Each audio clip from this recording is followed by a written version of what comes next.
Have you ever built something, a piece of software, that felt just perfect? Clean, elegant, and then one tiny new requirement comes along and the whole thing just shatters? Well, today we're going to dive into a really powerful design principle that helps you build code that can actually bend with new requirements instead of breaking. It's called a strategy pattern, and honestly, it might just change the way you think about object-oriented design for good. To really get a feel for this pattern, we're not just going to talk about theory, we're going to tell a story. It's a classic tale, really. It starts with a design that seems clean, logical, and works beautifully. And then we're going to follow it down a path where things get, well, messy. It's a journey from order to chaos, and then back to an even better kind of order. So our story begins with what seems like a totally sensible approach. We're using one of the very first tools a lot of us learn in object-oriented programming, inheritance. We're going to build a system that looks perfect on paper, but as you'll see, it's hiding a pretty serious trap. Okay, so imagine we're building a duck simulator. We start with a base duck class, a superclass. It's got methods that all ducks share, like quack and swim. Then we create specific types of ducks, like a wild duck and a city duck, that inherit from it. Now, each of these specific ducks can have its own unique display method, but they all get to reuse the common quack and swim code.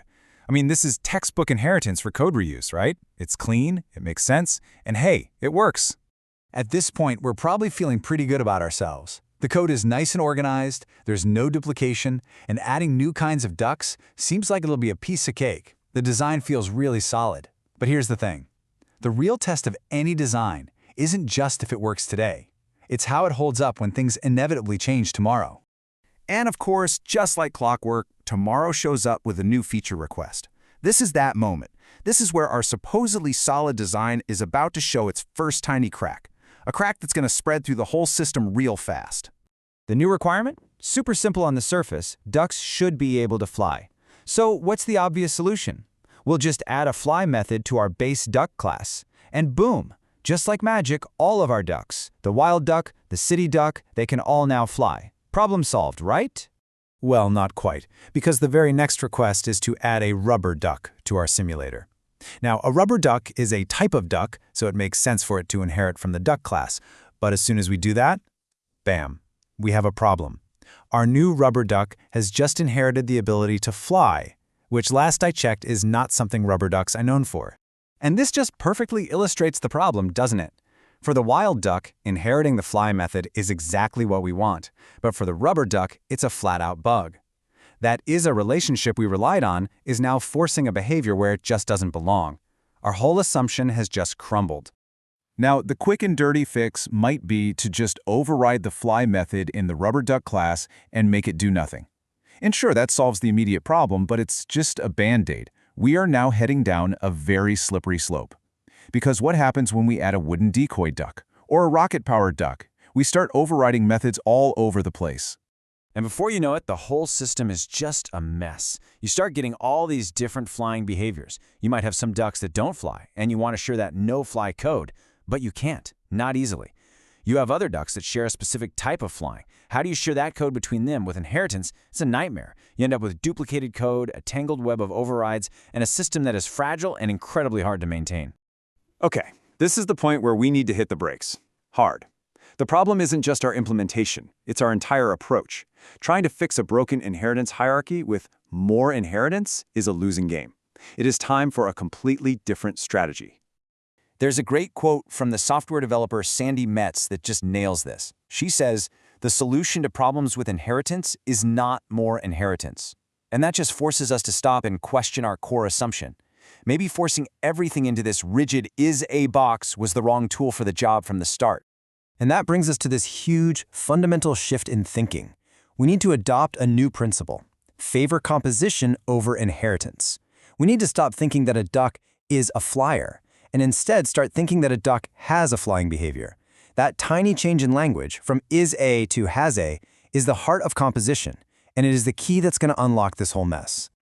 So this brings us to the formal textbook definition of the strategy pattern. Now look, I know this sounds super academic and abstract right now, but stick with me. I promise you, in just a minute, every single word you see here is going to make perfect, crystal clear sense. All right, enough theory. Let's get our hands dirty and see how this actually works. We're going to take our broken, messy system and refactor it into something that's elegant, flexible, and powerful by composing our ducks from a set of interchangeable parts. So here's the game plan. First, we identify the parts of our duck class that actually change from duck to duck. You know, the flying behavior, the quacking behavior. Then, and this is the big move, we pull those behaviors out and encapsulate each one in its very own class. We'll then create an interface, like an iFly behavior, that all our flying algorithms have to follow. And finally, instead of inheriting a behavior, we'll just give our duck its behaviors when we create it. And check this out. This slide shows our new world perfectly. See how the flying logic isn't baked into the duck anymore? It's its own separate family of algorithms. We can have simple fly, no fly for our rubber duck, and we could even create a crazy jet fly.